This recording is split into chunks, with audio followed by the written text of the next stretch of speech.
नमस्कार दोस्तों, मैं सुनील श्रोती स्वागत करता हूं आपका स्टडी IQ MBPSC के इस ऑनलाइन प्लेटफॉर्म पे। जैसा कि आपको पता है कि स्टडी IQ ने आपके लिए एक खास श्रृंखला यहां पर शुरू की है, जिला दर्शन। और साथ ही जिला दर्शन में हम मध्य प्रदेश के हर एक जिले पर खास चर्चा कर रहे हैं, जो कि एग्जाम पॉइंट ऑफ व्यू से ज़रूरी है। ऐसी ज़रूरी चर्चा जिससे संबंधित प्रश्न अलग अलग एग्जाम्स में पूछे जाते रहे हैं, जहां से प्रश्न आने की संभावना है, और ऐसी ज़रूरी बातें जो कई बार MPG के पढ़ते वक्त हमारी स्टडी से, हमारे दायरे से छूट भी जाती है। तो साथ ही उन सारी ज़रूरी बातों को यहाँ पर हम कंपाइल करने का प्रयास कर रहे हैं, जिले के अनुसार उसे बांटने की कोशिश कर रहे हैं। फिलहाल आप सभी जानते हैं कि इंदौर संभाग से संबंधित जिले हमारे शुरू हो चुके हैं, और इंदौर संभाग से संबंधित आज हम जिस जिले की बात करने वाले हैं वो आपको नजर आ ही रहा है, धार नगरी। जी हाँ, मालवा के पठार, नर्मदा सोन घाटी क्षेत्र में विद्यमान इंदौर संभाग का एक खास जिला, जो कि राजा भोज की नगरी, परमार राजवंश के शासकों की राजधानी के अलावा मध्ययुगीन मुस्लिम स्थापत्य की खास स्थली के अलावा अपनी बाग प्रिंट के लिए भी जाना जाता है साथियों। तो राजा भोज, परमार वंश के शासकों का शासन, इसके अलावा जैसा मैंने कहा मध्ययुगीन मुस्लिम स्थापत्य की प्रमुख साक्षी के रूप में इसे देखा गया है। साथ ही साथ आज के दौर में यदि हम बात करें तो बाग प्रिंट के लिए भी बड़ी प्रसिद्ध है। तो इन सारी विशेषताओं को समाहित करते हुए धार जिले को कंप्लीट करेंगे। बाकी के जिलों की तरह आप सभी जानते हैं कि हर एक जिले को हमने बहुत क्लासिफाई वे में कंप्लीट करने की कोशिश की है। ऐतिहासिक पक्ष, भौगोलिक पक्ष, पर्यटन वाला पक्ष, संस्कृति वाला पक्ष, आर्थिक पक्ष, एक जिला एक उत्पाद वाला पक्ष, ऐसे अलग अलग हिस्सों में हमने हर एक जिले को बांट के देखा है। तो साथियों धार को भी बिल्कुल वैसे ही देखेंगे। तो आइए शुरुआत करते हैं धार की, और हमेशा की तरह सबसे पहले यहां पर हम नक्शे के माध्यम से इसे समझने की कोशिश करेंगे। जैसा कि मैंने स्टार्टिंग में भी आपको इंट्रोडक्शन में बताया कि ऐसा जिला जो कि नर्मदा सोन घाटी और मालवा पठार के अंतर्गत विद्यमान है। तो बिल्कुल देखिए यहां पर ये आपको धार नजर आ रहा है, मध्य प्रदेश के पश्चिम में। यहां पर नर्मदा सोन घाटी का भी ये हिस्सा है और मालवा के पठार का भी हिस्सा है। दूसरा, जैसा मैंने कहा संभाग की यदि हम बात करें तो संभाग इसका इंदौर है, वो तो आपको पता ही है। तीसरा, यदि आप इसके पड़ोस में देखें कि पड़ोस के किसी राज्य की सीमा को, किसी बॉर्डर को ये स्पर्श कर रहा है क्या, तो बिल्कुल नहीं कर रहा है। आप सभी जानते हैं कि इन 3-4 पहलुओं पर से ही प्रश्न बनते हैं।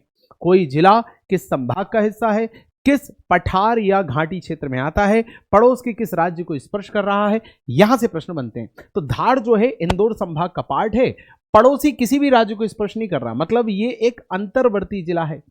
ये एक अंतर्वर्ती जिला है, एक लैंड लॉक्ड वाला डिस्ट्रिक्ट है जो किसी भी पड़ोसी राज्य को नहीं छू रहा है। और तीसरा, ये मालवा पठार का भी हिस्सा माना जाता है और नर्मदा घाटी का भी हिस्सा माना जाता है। ये तीनों बातें आपको कंप्लीट करनी है। ये आपका जिला धार आपको नजर आ रहा है। अब हमेशा की तरह हम किसी भी जिले में सबसे पहले क्या देखते हैं, हम देखते हैं उसका ऐतिहासिक पक्ष। तो मैंने आपको क्या बताया, मैंने आपको बताया कि परमार राजवंश के शासकों की राजधानी रहा, राजा भोज की नगरी कहते हैं इसको।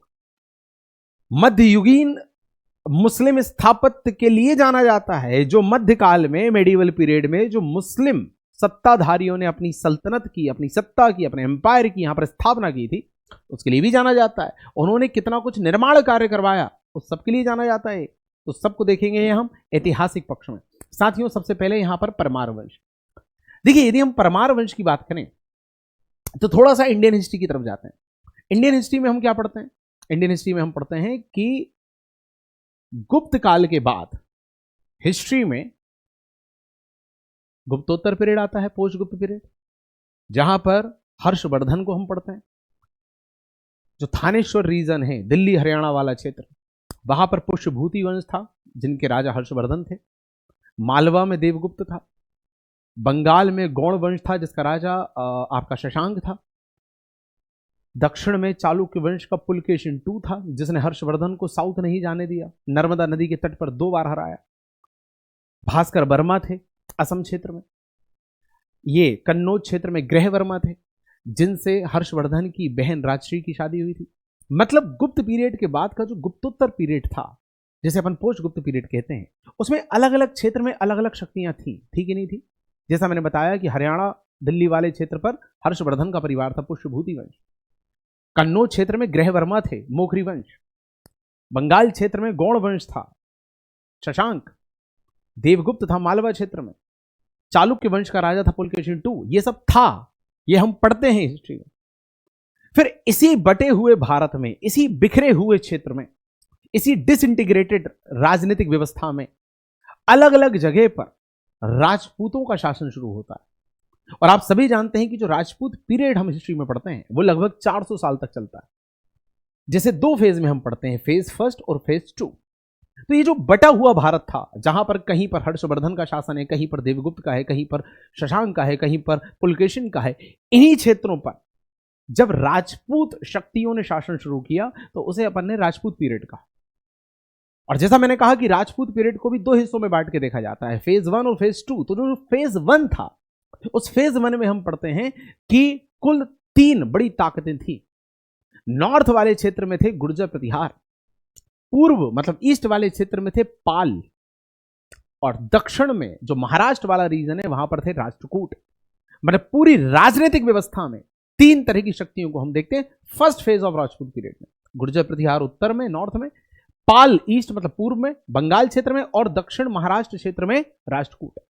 और हम पढ़ते हैं कि इन तीनों के बीच में लड़ाइयां होती हैं, किसको लेकर? कन्नौज क्षेत्र को लेकर, जिसे त्रिकुट संघर्ष कहते हैं, जिसे ट्राइपेरेटाइड स्ट्रगल कहते हैं। और उस कन्नौज की लड़ाई में गुर्जर प्रतिहार जो है वो जीत जाते हैं।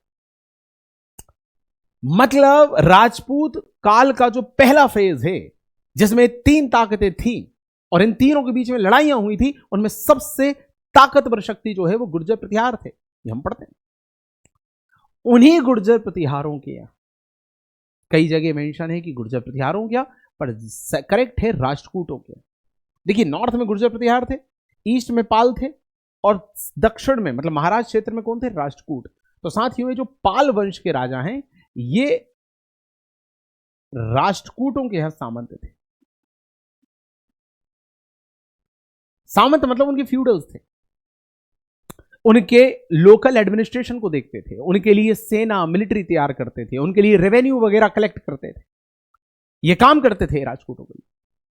और फिर जैसा कि हमेशा होता है कि जो भी आपके यहां रेवेन्यू को, एडमिनिस्ट्रेशन को, मिलिट्री को देख रहा है, आपके यहां सबऑर्डिनेट्स के तौर पर काम कर रहा है, जब आप कमजोर होंगे वो बगावत करेगा, वो विद्रोह करेगा और अपने खुद के साम्राज्य की स्थापना करेगा। और यही हुआ। परमार वंश के राजाओं ने एक समय के बाद अपने आप को स्वतंत्र सत्ता के रूप में स्थापित कर दिया, और शुरुआत में इन्होंने उज्जैन को अपनी कैपिटल बनाया था। पर इसी परमार वंश के राजा बेरी सिंह ने अपनी राजधानी उज्जैन से धार स्थानांतरित कर दी थी। तब से धार इनके शासन का, इनके एडमिनिस्ट्रेशन का मेन सेंटर था, ये हम पढ़ते हैं। तो उन्हीं परमार वंश के राजाओं के बारे में यहां लिखा है कि राष्ट्रकूटों के सामंत थे, प्रारंभिक राजधानी उज्जैन थी, और वेरी सिंह II के टाइम पर इन्होंने अपनी कैपिटल जो है, इन्होंने अपनी कैपिटल उज्जैन से धार स्थानांतरित कर ली थी। ये बड़ा बेसिक है, ये आपको क्लियर होना चाहिए। अच्छा, इसके बाद क्या हुआ? इसके बाद इसी वंश में एक और राजा आते हैं, वाकपति मुंज, इसी परमार वंश में, जिन्हें कवि वृष भी कहा जाता है, जिन्हें परमार वंश का वास्तविक संस्थापक भी कहा जाता है, क्योंकि इन्होंने ऐसा काम किया था परमार वंश के लिए, जहां पर इन्होंने अपने दरबार में कई विद्वानों को, कई स्कॉलर्स को संरक्षण भी दिया था, पेट्रोन किया था। चाहे परिमल गुप्त हो, चाहे धनिक हो, चाहे धनंजय हो, चाहे हलायुद्ध हो, चाहे अमित गति हो, इन सबको अपने दरबार में पेट्रोन किया था, संरक्षण दिया था। परिमल गुप्त जिन्होंने नव सहशांक चरित की रचना की, धनिक जिन्होंने यशो रूपावलोक लिखी, हलायुद्ध जिन्होंने अभिधान रत्नमाला लिखी, इन सारी रचनाओं के रचनाकारों को अपने दरबार में संरक्षण दिया इन्होंने। ये सब इंग्लिश में भी है, आगे परेशान नहीं होना। इसके अलावा परिमल गुप्त ने जो बागपति मुंज के बेटे हैं सिंधुराज, उनके ऊपर लिखी थी नव सहसांक चरित। जो किताब है नव सहसांक चरित किसने लिखी? परिमल गुप्त ने लिखी, जो किसके दरबार में थे? वाकपति मुंज के दरबार में थे। पर लिखी किसके लिए? उनके बेटे सिंधुराज के लिए। और इस सिंधुराज के बेटे थे राजा भोज, जिन राजा भोज के संबंध में कहा जाता है कि धार नगरी राजा भोज की थी, जिन राजा भोज के संबंध में कहा जाता है कि एक ऐसे व्यक्ति थे जो बहुत बड़े स्कॉलर थे, खुद भी एक बड़े विद्वान थे खुद भी। ऐसा कहा जाता है, आईने अकबरी में लिखा हुआ है कि 500 से ज्यादा स्कॉलर्स को, विद्वानों को अपने दरबार में उन्होंने रखा था। इसके अलावा खुद भी एक बहुत बड़े विद्वान थे, कई किताबों को रच दिया था उन्होंने, कई विषयों पर अपनी किताबें लिखी थी, और लेखन के अलावा निर्माण कार्य में भी बड़ा काम किया था। अलग अलग जगह पर बड़े बड़े निर्माण कार्य करवाए थे। चित्तौड़ का त्रिभुवन नारायण मंदिर बनवाया, एमपीएससी में आया हुआ प्रश्न है, यह सब भी करवाया। मतलब राजा भोज के समय में कला, संस्कृति, स्थापत्य बड़े उत्थान की ओर आगे बढ़ रहा था, उन्नति की ओर आगे बढ़ रहा था। इसलिए तो राजा भोज जब जीवित थे तो क्या कहा जाता था, अद्य धारा सदा लंबा सरस्वती पंडिता मंडिता सर्वे भोज राजो भुवंगते। मतलब राजा भोज जो हैं वो धरती पर हैं, तो सरस्वती को आश्रय मिला हुआ है, विद्वानों को संरक्षण मिला हुआ है। क्यों? क्योंकि राजा भोज धरती पर है। अद्य धारा सदा लंबा सरस्वती पंडिता मंडिता सर्वे भोज राजो भुवंगते। पंडित जो है वो मंडित हो रहे हैं, पंडित मतलब स्कॉलर्स, उन्हें बड़ी संरक्षण मिला हुआ है। क्यों? क्योंकि राजा भोज धरती पर है। और फिर जब राजा भोज का देहांत हुआ था तो फिर लिखा जाता है कि अद्य धारा निराधारा निरालंबा सरस्वती पंडिता खंडिता सर्वे भोज राजो दिवंगते। अब राजा भोज दिवंगत हो गए तो सारे पंडित, सारे स्कॉलर्स खंडित हो गए, करप्ट हो गए, ठीक से काम नहीं कर रहे हैं, लेखन में, विद्या में, सरस्वती में ठीक से काम नहीं कर रहे हैं। सरस्वती जो है वो निराश्रय हो गई है, उनका जो आश्रय मिला हुआ था, उन्हें जो आधार मिला हुआ था वो छिन चुका है। मतलब राजा भोज हैं तो सब बढ़िया चल रहा था, जब राजा भोज नहीं रहे तो सब चीज खत्म हो गई। ये कहा जाता है धार नगरी में राजा भोज के लिए। तो यहां पर राजा भोज भी रहे जिन्होंने सिंधुराज के बेटे थे राजा भोज, जिन्होंने समरांग सूत्रधार, आयुर्वेद सर्वस्व, संघर्ष मंजरी, श्रृंगार शतक, शब्द अनुशासन, पातंजल योग, तत्व प्रकाश, युक्ति कल्पतरु, सूत्र वृत्ति, ऐसी कई रचनाएं रच दी। ये पीडीएफ आपको मेरे टेलीग्राम पे मिल जाएगा। मैं बार बार आपको कह रहा हूं, टेलीग्राम पर, यह है मेरा टेलीग्राम आईडी, हर लेक्चर में कहता हूं @सुनील श्रोती, यहां पर आपको मिल जाएगी। मतलब जैसे ही ये लेक्चर अपलोड होगा उसी दिन मैं पीडीएफ भी सेंड वहां पर कर देता हूं, एक दिन आगे पीछे कभी भी कर देता हूं, ठीक है। तो ये राजा भोज, अच्छा, इन्होंने लेखन के अलावा स्थापत्य के क्षेत्र में भी, निर्माण के क्षेत्र में भी अच्छा काम करा। धार में भोजशाला बनवाई, चित्तौड़ में, ये एमपीएससी प्रीलिम्स में आया हुआ प्रश्न है कि चित्तौड़ के त्रिभुवन मंदिर का निर्माण किसने कराया था। ये भोजपुर मंदिर, ये साइक्लोपियन बांध, धार का किला, भाई धार का किला जो है इसका पुनर्निर्माण में तो योगदान दिया जाता है ना इनको। सेम बातें यहां पर इंग्लिश में भी मेंशन है, तो वो बातें मैं रिपीट नहीं करूंगा, ये इंग्लिश मीडियम के साथियों के लिए भी है, ठीक। ये सारी सेम बातें जो हमने अभी तक डिस्कस करी। तो ओवरऑल हम धार पढ़ रहे हैं ना, तो धार में इतिहास तो देखना पड़ेगा ना। तो इतिहास में देखना पड़ेगा ना कि इतिहास में कौन से राजवंश थे जिन्होंने यहां पर शासन किया। तो सबसे पहले क्या देखा हमने, परमार वंश। और परमार वंश में हमने क्या देखा कि परमार लोग कभी राष्ट्रकूटों के यहां सामंत हुआ करते थे। वे राष्ट्रकूट जो राजपूत काल के फर्स्ट फेज में थे, जो महाराष्ट्र में थे, उन परमारों के सामंत उन राष्ट्रकूटों के सामंत परमारों ने अपने आप को स्वतंत्र वंश के रूप में स्थापित किया, इंडिपेंडेंट डायनेस्टी अपनी स्टेब्लिश करी, शुरू में उज्जैन में, कैपिटल फिर बाद में वेरी सिंह ने शिफ्ट कर दी धार, और तब से धार में ये लोग शासन कर रहे थे। बागपति मुंज ने बड़े विद्वानों को संरक्षण दिया, उनके नाम हमने बताया, किसने कौन सी किताब लिखी हमने वो भी बताया। परिमल गुप्त ने नव सहसांग चरित सिंधुराज पे लिख दी, बागपति मुंज के बेटे पर। फिर सिंधुराज के बेटे हमने देखे जिनका नाम है राजा भोज। राजा भोज की हमने रचनाएं देखी, राजा भोज का हमने निर्माण कार्य देखा, ये सब हमने देखा। अब सेकंड नंबर पर आपको दिखाई दे रहा है मालवा में मुस्लिम सल्तनत। अब कहानी क्या है, कहानी यह है कि जब मेडिवल हिस्ट्री में ही दिल्ली में खिलजी वंश, भाई मेडिवल हिस्ट्री में आप देखते हो ना कि दिल्ली सल्तनत की स्थापना होती है वहां पर, जो 1206 से लेकर 1526 तक रूल करती है दिल्ली पर। उस 1206 से 1526 के बीच में दिल्ली सल्तनत में कई राजवंश आए। गुलाम वंश आया, खिलजी वंश आया, तुगलक वंश आया, सैयद वंश आया, लोधी वंश आया। तो उधर जब खिलजी वंश था तब अलाउद्दीन खिलजी ने भी यहां पर आक्रमण किए। जब वहां पर तुगलक वंश था तब वहां पर तुगलक वंश के लोगों ने अपने व्यक्ति को भी यहां पर बिठाया और उन्होंने भी यहां पर रूल किया। तो उसके बारे में हम देखेंगे। देखिए, सबसे पहले 1305 में धार और मांडू पर अधिकार करते ही संपूर्ण मालवा अलाउद्दीन खिलजी के हाथों में आ गया। मतलब सबसे पहले अलाउद्दीन खिलजी वंश का प्रमुख शासक अलाउद्दीन खिलजी, उसने धार क्षेत्र में, मांडू क्षेत्र में, मालवा क्षेत्र पे अपना कब्जा स्थापित कर दिया था।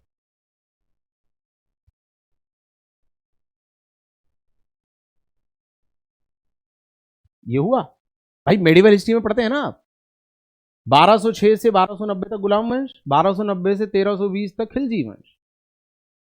तो उस 1290 से 1320 के बीच जो खिलजी वंश का शासन चलता है उसमें 1296 से 1316 तक अलाउद्दीन खिलजी रहता दिल्ली में। तो वो यहां पर अटैक कर देता है, मालवा, मांडू, धार सब पे कब्जा कर लेता है। परंतु मालवा में स्वतंत्र सल्तनत की स्थापना 1401 में हुसैन खां गोरी ने करी। स्वतंत्र सल्तनत मतलब दिल्ली के किसी राजा का कोई गुलाम नहीं, स्वतंत्र है, बिल्कुल इंडिपेंडेंट, वो था हुसैन खां गोरी, जो कभी फिरोज शाह तुगलक का अमीर था। अमीर मतलब उसके यहां काम करता था। अब फिरोज शाह तुगलक कौन आप जानते हैं, दिल्ली में गुलाम वंश के बाद खिलजी वंश, खिलजी वंश के बाद तुगलक वंश, और तुगलक वंश में पहला राजा था गियासुद्दीन तुगलक, दूसरा राजा था मोहम्मद बिन तुगलक और तीसरा राजा था फिरोज शाह तुगलक। तो दिल्ली में जब फिरोज शाह तुगलक का शासन चल रहा था तो उसने अपने एक अमीर को, अपने एक नोबल को जिसका नाम था दिलावर खां, दिलावर खां की उसे उपाधि दी थी, नाम था हुसैन खां, उसे भेज दिया मालवा। तो वो मालवा तो आ गया पर यहां उसने स्वतंत्र सल्तनत की स्थापना की। तो आपको ये पता होना चाहिए कि मालवा क्षेत्र पर या धार क्षेत्र पर स्वतंत्र सत्ता या स्वतंत्र इस्लामिक सत्ता किसने स्थापित की थी।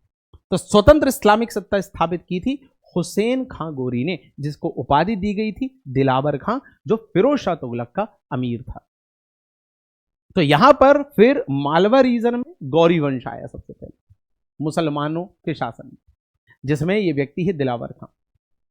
इसको क्या क्रेडिट दिया जाता है, स्वतंत्र मुस्लिम राज्य की स्थापना की थी इसने, और इसने अपनी राजधानी धार को बनाया था, इसलिए इंपॉर्टेंट है। समझ रहे हैं, राजधानी किसको बनाया, धार को बनाया, इसलिए इंपॉर्टेंट।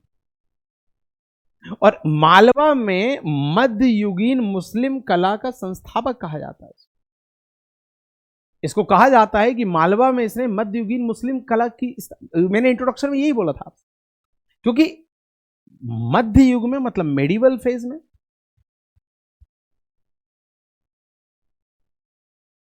जो इस्लामिक आर्किटेक्ट की प्रमाण यहां पर मिलते हैं वो इसी ने शुरुआत करवाई, इस्लामिक वास्तुकला जैसे अपने कहते, इसलिए इसको क्रेडिट जाता है।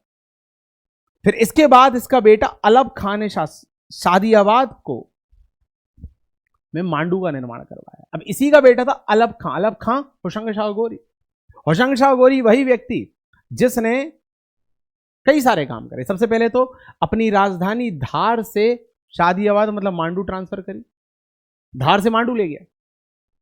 दूसरा, इसका जो मकबरा है उसे मध्य प्रदेश का ताजमहल कहते हैं। तीसरा, 1435 नर्मदा के तट पर अपने नाम पर होशंगाबाद, हमारे होशंगाबाद शहर का इसने निर्माण करवाया, स्थापना करवाई।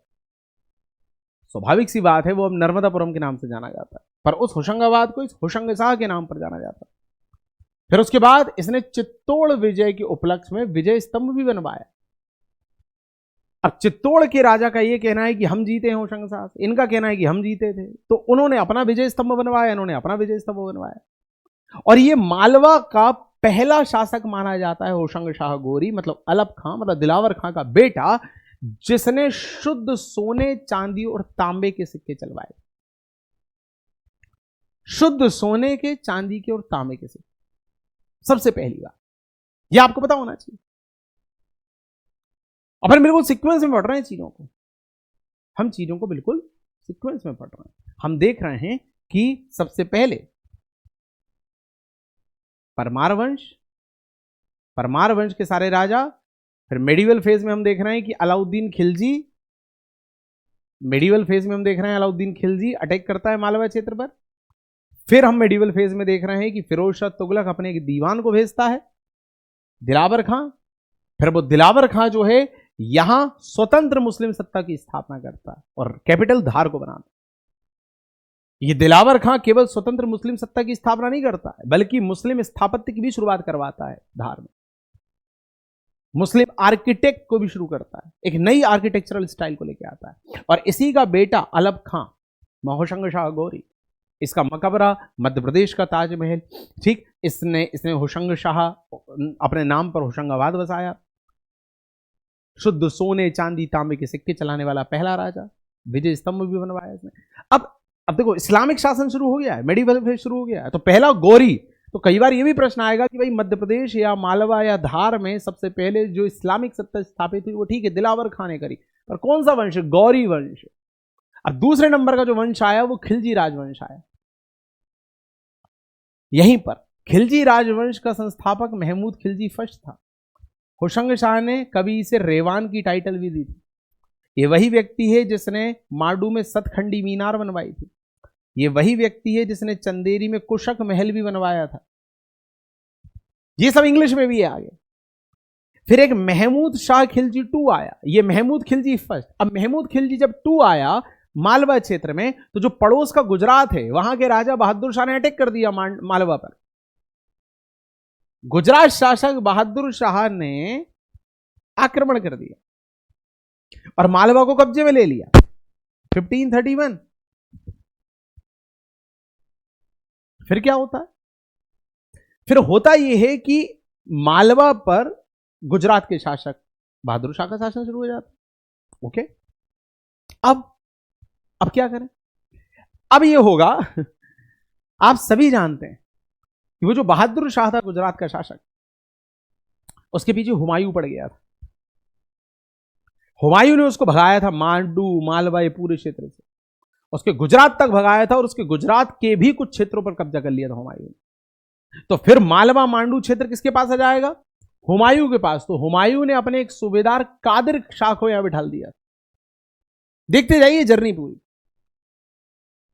मुसलमान शासकों में दिलावर खां गौरी, उसके बाद होशंग शाह, ये वंश जब खत्म हुआ तो फिर महमूद शाह खिलजी, फिर महमूद खिलजी 2, फिर गुजरात वाले राजा ने अटैक कर दिया, हुमायूं ने उसको हरा के अपने एक व्यक्ति कादिर शाह को बिठा दिया। और अब आप जानते हो, जब आप मुगल पढ़ते हो तो आप जानते हो कि हुमायूं का संघर्ष शेर शाह सूरी से चला था। तो हुमायूं का दुश्मन कौन? शेर शाह सूरी। तो हुमायूं के इस व्यक्ति पे अटैक कौन करेगा? शेर शाह सूरी। उसके बाद इसको हरा के अपने एक व्यक्ति शुजायत खां को बिठा दिया। ये जो शुजायत खां है, इसका एक बेटा था बायजीत खां, जिसे आप बाज बहादुर के नाम से जानते हो। ये पूरी जर्नी। तो गुजरात के राजा बहादुर शाह ने मालवा पर अटैक किया, हुमायूं ने बहादुर शाह को भगा दिया और अपने व्यक्ति कादिर शाह को बिठा दिया। अब हुमायूं का व्यक्ति कादिर शाह बैठा हुआ है, पर हुमायूं का दुश्मन आप सभी जानते हैं, मेडिवल हिस्ट्री आप पढ़ चुके हैं, शेर शाह सूरी था। शेर शाह सूरी ने इस कादिर शाह को हटा के अपने व्यक्ति सुजायत खां को बिठा दिया। सुजायत खां का एक बेटा था बायजीत खां, जिसे आप बाज बहादुर कहते हो। और आप जानते हो कि मालवा, मांडू, धार, इन क्षेत्रों पर किसने शासन किया था? बाज बहादुर ने। तो यहां पर फिर बायजीत खां मतलब बाज बहादुर का शासन शुरू हो गया। और इनकी बड़ी कहानी आप सुनते हो, रानी रूपमती और इनके प्रेम के प्रसंग, रोमांस की कहानी आप सुनते हो। और आप जानते हो कि जब बाज बहादुर का यह शासन था तो अकबर, उधर अकबर था दिल्ली की गद्दी पर, मुगल शासक, और अकबर एक इंपीरियलिज्म वाला राजा था, साम्राज्य विस्तार वाला राजा था। उसने अपने एक व्यक्ति अदम खां को भेजा इनके खिलाफ। अदम खां ने इनको पराजित भी कर दिया था, बाज बहादुर को। पर अदम खां ने रानी रूपमती के साथ गलत करने का प्रयास किया। रानी रूपमती ने सुसाइड कर लिया। अकबर ने अदम खां को वापस बुला लिया। ये पूरा किस्सा अपन पढ़ते हैं मेडिवल हिस्ट्री में। तो यहां अकबर ने अदम खां को यहां भेजा था, मुगल सेना ने इनको खदेड़ दिया था। इनकी प्रेमिका रानी रूपमती ने अपमान से बचने के लिए जान दे दी थी। और यही बात पूरी इंग्लिश में भी लिखी हुई है। तो हमने हिस्टोरिकल एस्पेक्ट में यदि देखें तो देखा कि सबसे पहले यहां पर परमार वंश था। फिर यहां पर हमने देखा कि भाई मध्यकाल में मुस्लिम सत्ता की शुरुआत हुई, जिसमें गौरी वंश था, जिसमें खिलजी वंश था, और उसमें भी महमूद खिलजी फर्स्ट, फिर महमूद खिलजी 2, फिर बहादुर शाह गुजरात वाला, फिर हुमायूं का शासन, फिर शेर शाह सूरी का शासन, उसका व्यक्ति सुजायत खां, उसका बेटा बायजीत खां मतलब बाज बहादुर, और बाज बहादुर के टाइम पे अकबर का अटैक।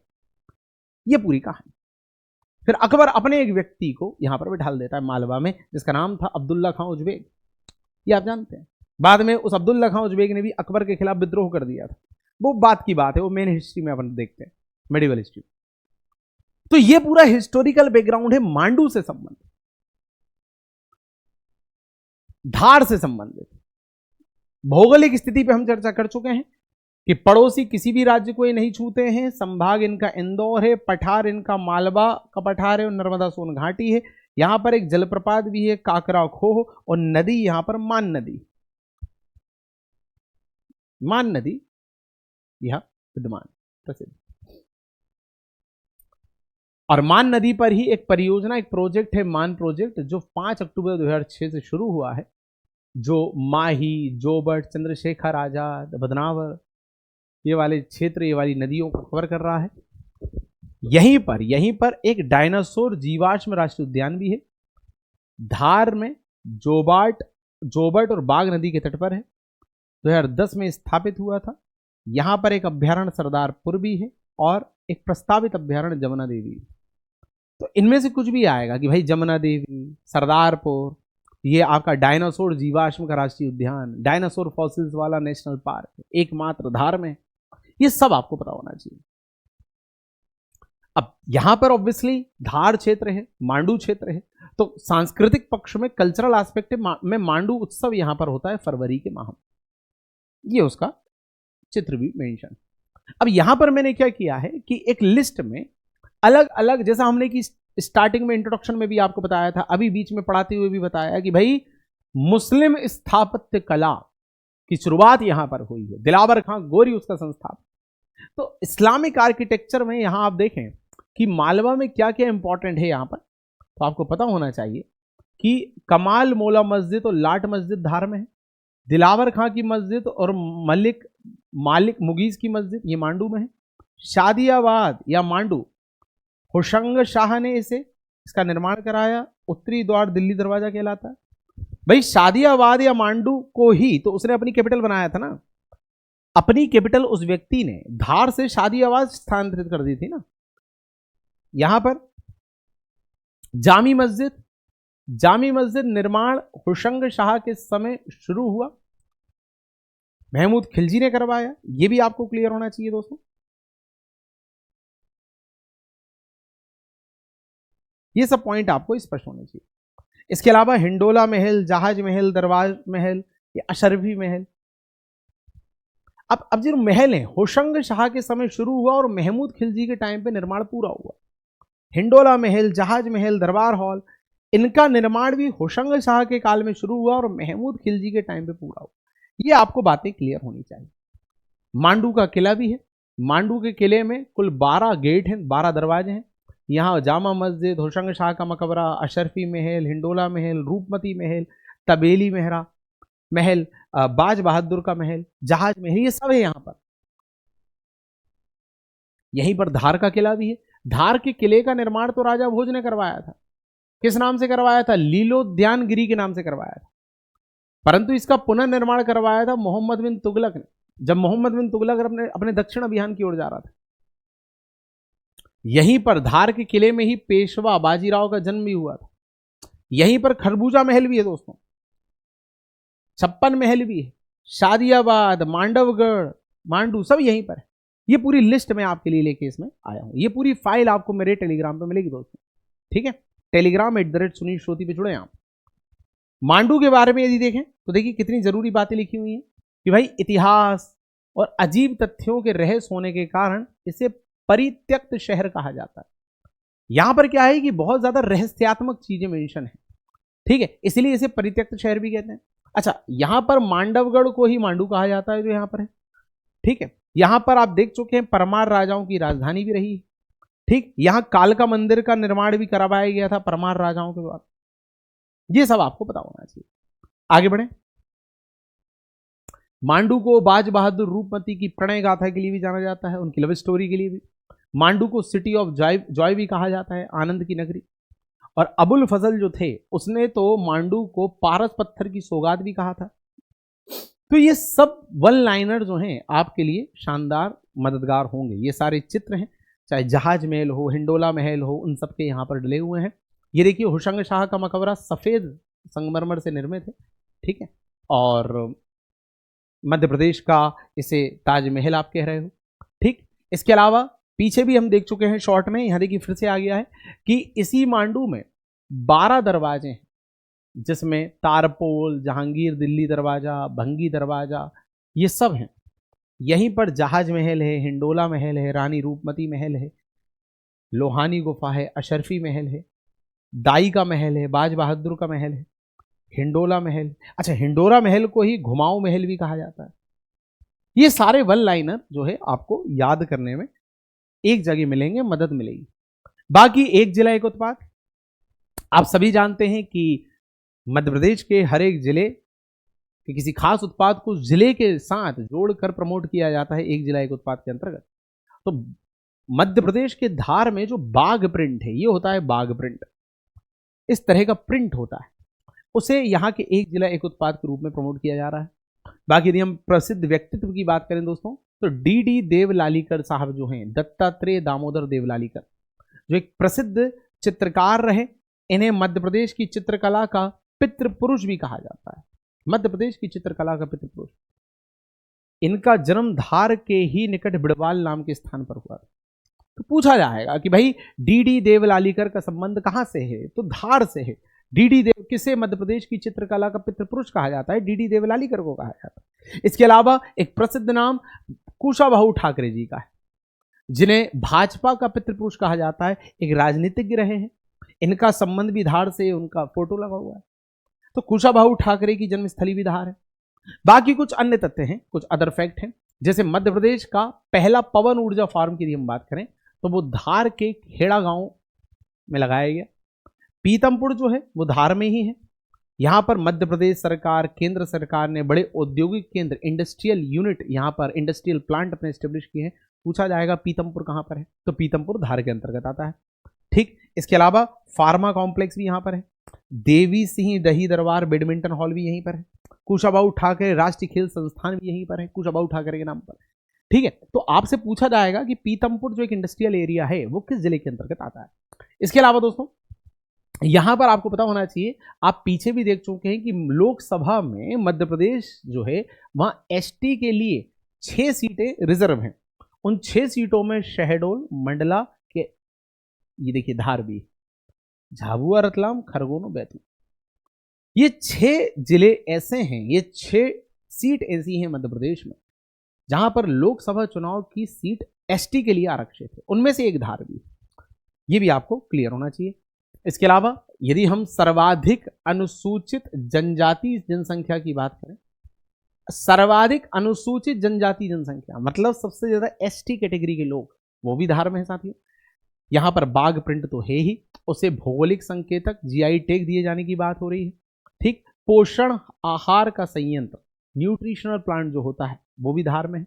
ठीक, बाकी एक्सपोर्ट प्रोसेसिंग पार्क जो है, निर्यात संवर्धक पार्क, पीथमपुर में ही है यहीं पर। तो ये सारी बातें, ये सारे वन लाइनर आपको पता होने चाहिए, और ये सब आपको मेरे टेलीग्राम पे एक फाइल के रूप में, एक पीडीएफ के रूप में तुरंत प्राप्त हो जाएंगे। तो साथियों यहां हमने धार में उसका ऐतिहासिक पक्ष, उसका भौगोलिक पक्ष, उसका आर्थिक पक्ष, उसका सांस्कृतिक पक्ष, स्थापत्य, एक जिला एक उत्पाद, प्रमुख व्यक्तित्व, अन्य तथ्य, इन सारे सेगमेंट में बांट के इसको देखा। तो आशा है कि आपको बहुत कुछ यहां पर जानने को मिला होगा, या रिवीजन तो कम से कम हो ही गया होगा। इस कंटेंट के लिए मेरे टेलीग्राम आईडी से जरूर जुड़ें, और बाकी सेशन कैसे लग रहे हैं, यदि पसंद आ रहे हैं तो बाकी साथियों तक इन्हें जरूर पहुंचाएं। Thank you so much.